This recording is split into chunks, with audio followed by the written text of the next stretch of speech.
Welcome back to Night Mine, friends. And hey, thanks for hanging out a while for this particular video, for real.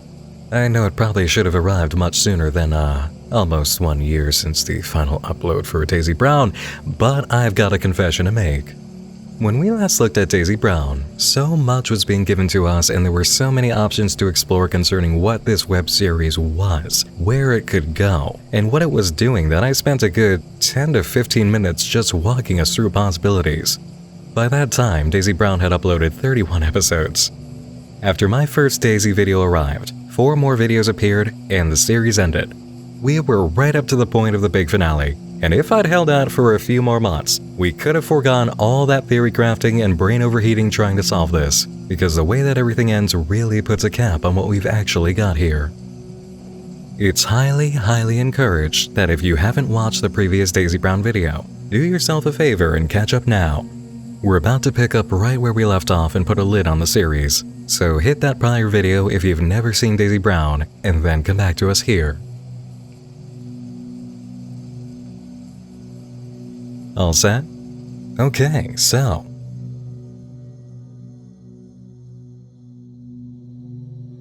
when we last saw Daisy, she had just adopted a cat named Strawberry in a video with captions that threw us into a tailspin concerning the identity of a new character, the author. Daisy's next video shows her outside and shares some information about how badly Alan treats her, causing Daisy to sometimes sleep outdoors. Next, we come back to the topic of Strawberry with a simple declaration. Strawberry is gone. The closed captioning consists of just 2 lines. Dear God, why did you let this happen? Next, we have Q&A with Alan, showing how much he's grown and become capable of moving around and speaking, and how vicious it's made him. So first we need to talk about Strawberry, and what people want to know what happened to Strawberry. The cat probably got hit by a car. You know you love those. Stop! You killed her! Yeah. People want to know why you did this. Just stop. Am I hurting the dead cat's feelings? So a lot of people are wondering about what our living situation is like now. We're still living together. I've chosen to forgive Alan for what he's done. What you did was wrong, but I don't want to fight with you. Because you lose. Stop! I'm trying to be nice right now. Why can't you see that I'm trying? I can't see anything. I'm blind. Why are you like this? Why can't you just be nice for once? I am being nice. I'm answering your question. So, that's the situation between Alan and I. I'm hurt and I'm upset because I loved Strawberry. But I don't want to keep anger with me. And Dad wouldn't have wanted that, so... Oh, where is Dad? No, stop it!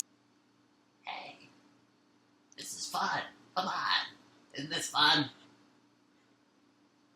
Why are you... Where's Dad, Daisy? This is a stupid idea. Where's Dad, Daisy? Video's over. Video's Where's over. Dad, Daisy?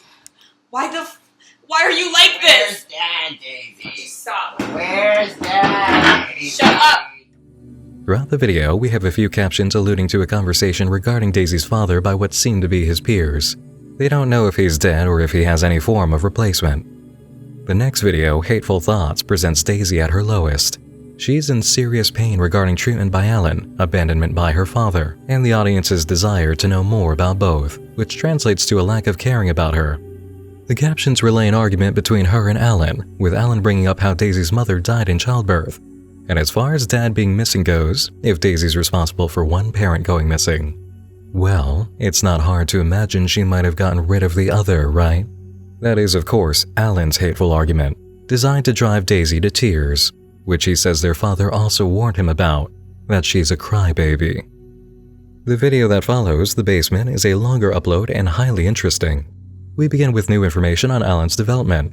He's grown legs and is standing upright. This monster is more dangerous and mobile than ever, and as you're about to see, more venomous. Because you need me, and you know that, and without me you'll die! Who's pathetic now? Ah! Alan, put me down!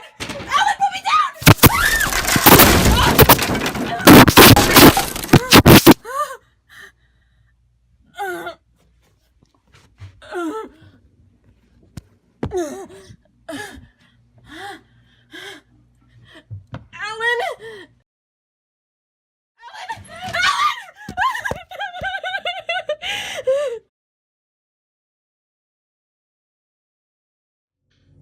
When Daisy gets up and continues filming, we follow her on a tour of the basement. During the exploration, closed captioning relays a conversation between Curtis, her father, and someone who was sent to check on him after all the speculation about his disappearance. The context of the lines we're given is Grimm. Curtis subdued his visitor and will now be using their body parts for new trials and his DNA experiments. This, most likely, is the reason that he ran away.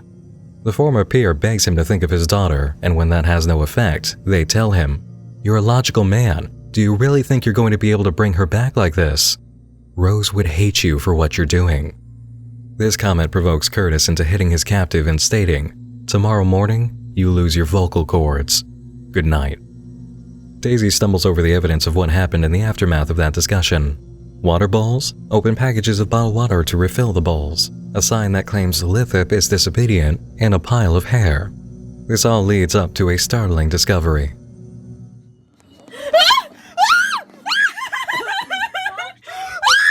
Is that you? What? Oh, I'm so sorry. I didn't mean to startle you. Oh, why is this happening? I'm really so sorry. I've just been waiting for you for so long. Oh, you're different from the doctor. You must be his daughter. Oh, I've heard so much about you. Who are you? Oh, I'm Lithop. I assume you're Miss Brown. The doctor's back. Lithop?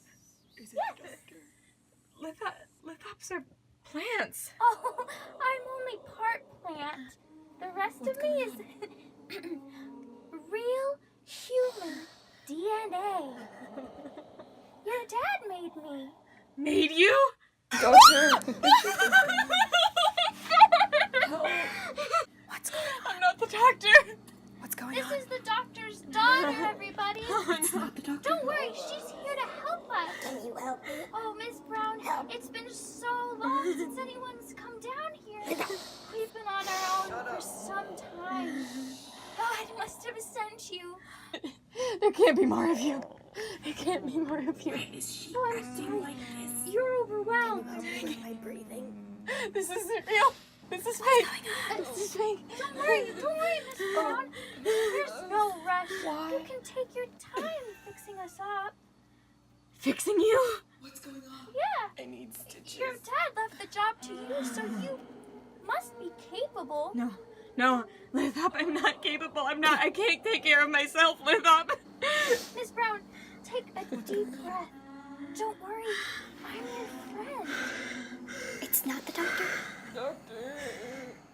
Doctor. Junior. Lithop, is that what your face looks like? Oh no, this is a mask, silly. Really? I can't really take it off myself. Could you help me? Yeah. Hi.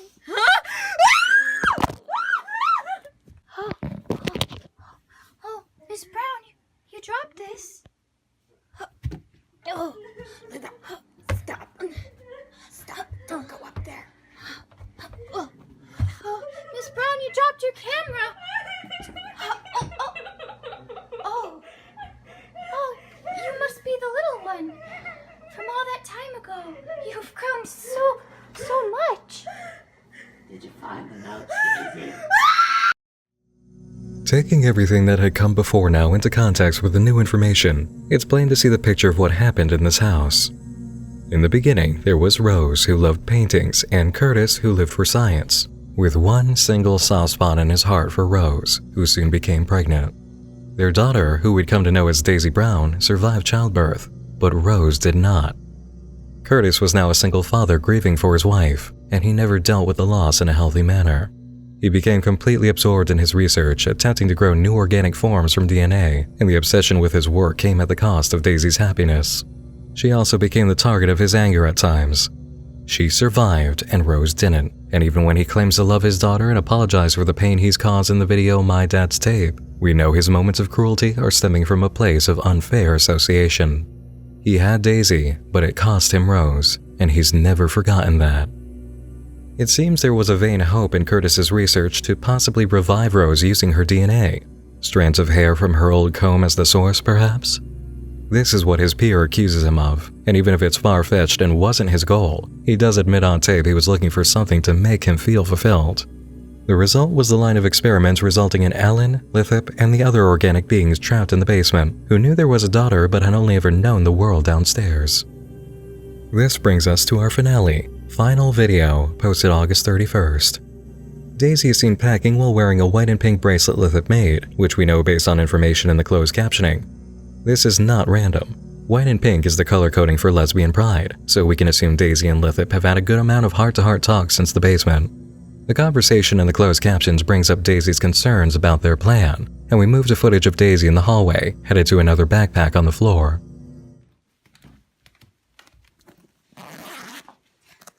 You awake? Yes! Shh, shh, shh. I'm sorry. It's okay. We just need to stay quiet, all right? Okay. Are we leaving soon? Yes, we're gonna leave right now. Wait. 1 second. I just need to grab something. Please don't leave me. I'm not leaving. I'm gonna be back in 1 second, Lithop. What are you going to do? I'm gonna be right back. I just need to grab something, okay? You'll be back in a minute? I'm not gonna leave you, Lithop. Please come back.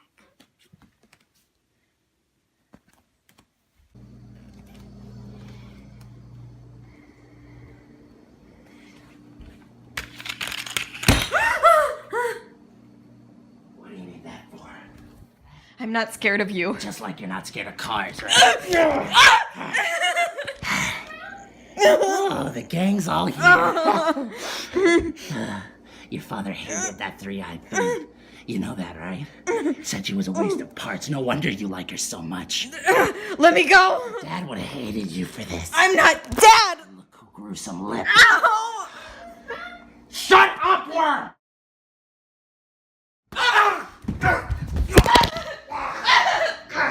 Daisy, no!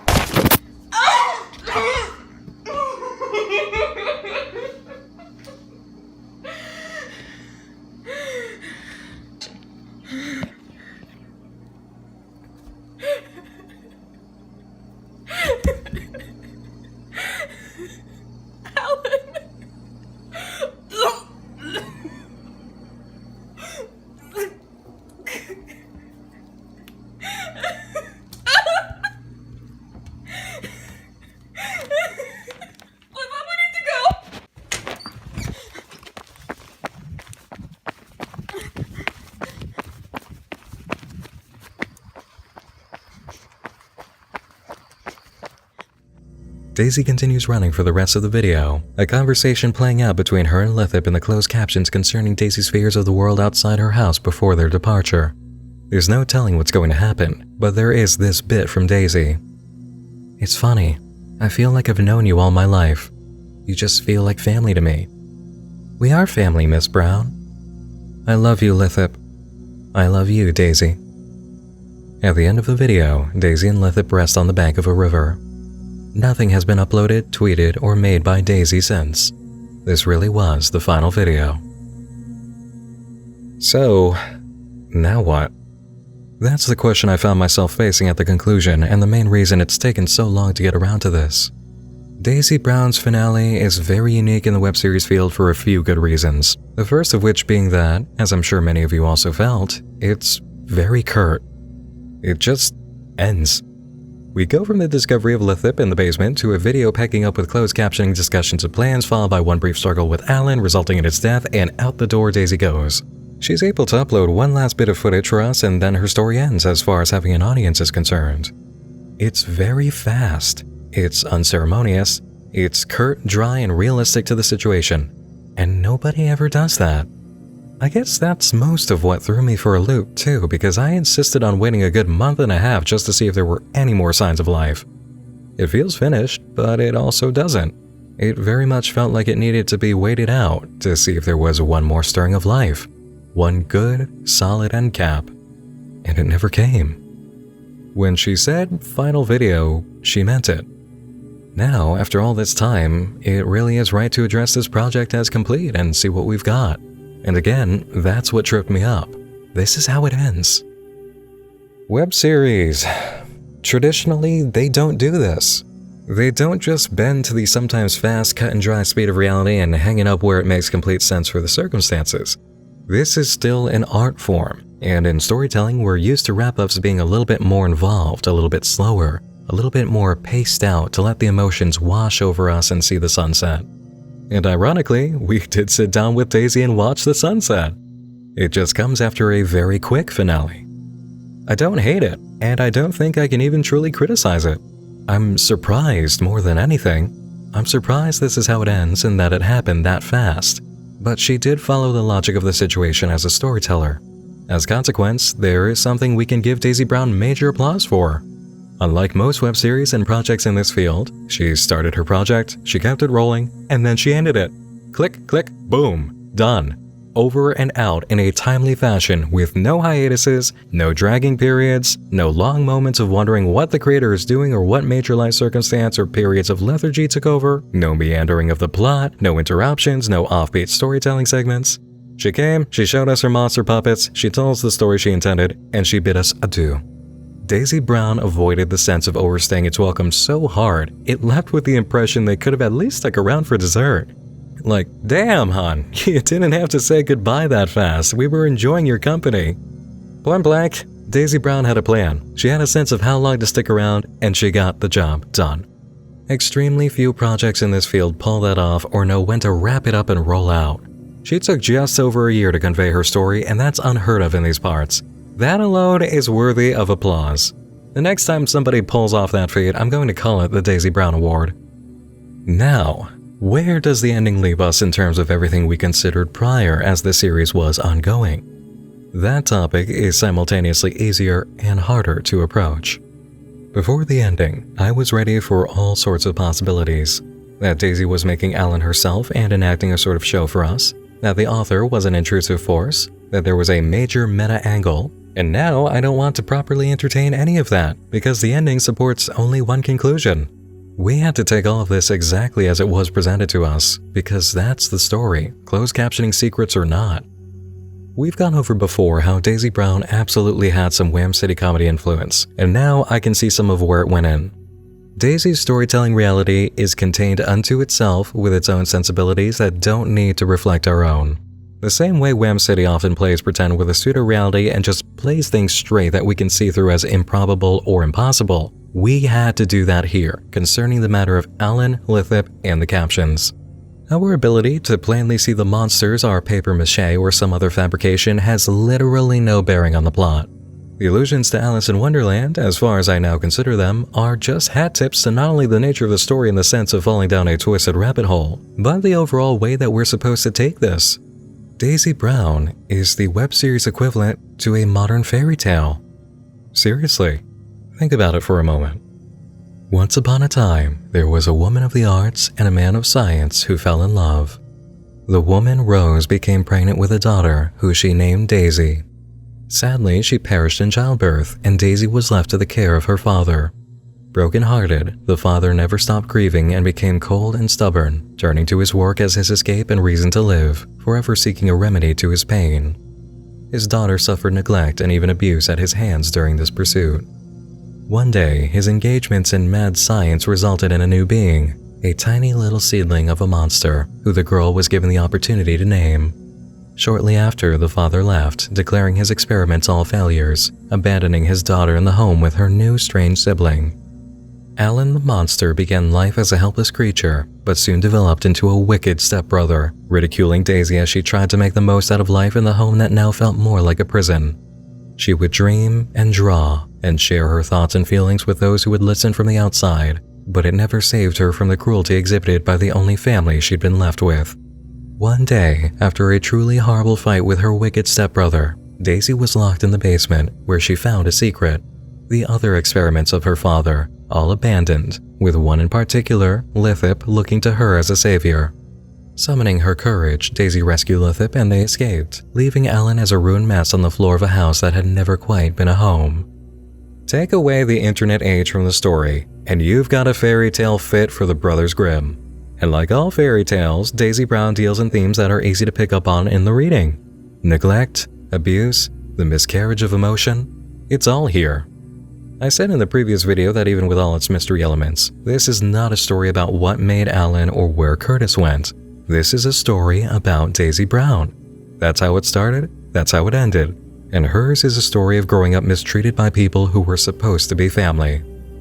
Sad to say, it's no secret that there are homes like Daisy's, where the hateful and venomous Allens of the world are monsters in action rather than body. They're human monsters who claim to be fathers, siblings, relations who claim to know better, be better, are better. Daisy's tale is a dark, modern science fiction reflection of the hell a lot of people go through. It wears the meaning of the fable on its sleeve, but that doesn't make it any less proper in storytelling. Fables and fairy tales are never subtle. That's just part of the art form. And due to the nature of this web series taking the route of modern short story, we can more readily accept the presence of the author in the captions. It's not a character, it's the narrator, as we so often see in tales like these. All-knowing, ever-present, without a name, someone we or the people in the story never meets, that's the narrator at work. Did Daisy Brown, the creator, intend for this work to be a modern translation of a fairy tale as a web series? That's for her to say. In the end, analyzing everything that we've been given and how it was presented, this is the metaphor that makes the most sense for how Daisy Brown works as a story and a project to me. And in its construction and performance, I'd say Daisy has broken new ground that makes me happy to say that I feel foolish now for how much crazy theory work I was willing to do in the last video. We have a lot of series that directly keep in mind that the audience is a factor. YouTube itself is a factor. It's all one reality, and you've got to react and cater to it with its laws and implications. But we don't have to subscribe to that completely as creators. If you want to pick up a camera, play it to the audience, and run a modern fairy tale at the same time while not playing to so much of what other projects have done in those laws, you can do that. The beauty of the online storytelling platform is that we have more tools and methods of conveyance at our disposal than we've ever had. And that means we're going to see new methods of application and interpretation. In this field, it is an established practice that characters involved in a story have full knowledge of where they're being shown off, and they have the agency themselves to upload and all of the consequences of that on YouTube. But that doesn't ever necessarily have to be the case. Art lives by not just breaking tradition and rules, but by exercising new ways of using the canvases, materials, and tools that we've been given. And I think Daisy Brown has done that. I think she's done that so effectively that I feel more open in my own views and expectations of what can be done on this platform. A modern fairy tale approach via YouTube web series. Who would have thought? I guess Daisy Brown would. And you know what? We're all better for it. Excellent work, Daisy. You've done more here to be proud of than you even know. Thank you for your story.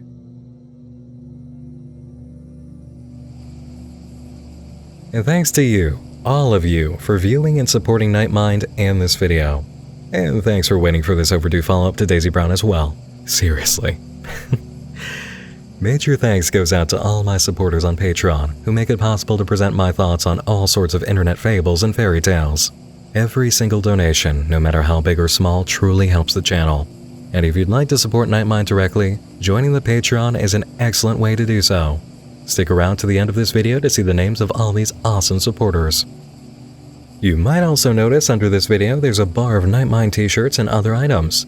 Those are available right now on my new Teespring store, where I've priced literally everything as low as I possibly could for everybody to afford, to the point where a few times I got error messages telling me I needed to adjust some prices because what I put was too low for their manufacturing and shipping costs. Right now, my favorite item is the 8W8 shirt, in celebration of 4 years of Nightmind. There are a lot of viewers who've received their items of choice with this design, and it looks great. So if you want to wear all 4 of my eyes on your person in honor of 4 years, go ahead and grab a shirt or hoodie. And that's all for now. Currently, it's just past the middle of August and soon we'll be in September, which means prime content season and October content. Be on the lookout in the next few weeks for more uploads and announcements for the most wonderful time of the year. That's it for tonight, everyone. Thanks for joining me in the dark again this evening. Once more, I'm Nick Nocturne, and unlike one certain ugly papier-mâché wicked stepbrother, I'll be seeing you again real soon. Sleep tight.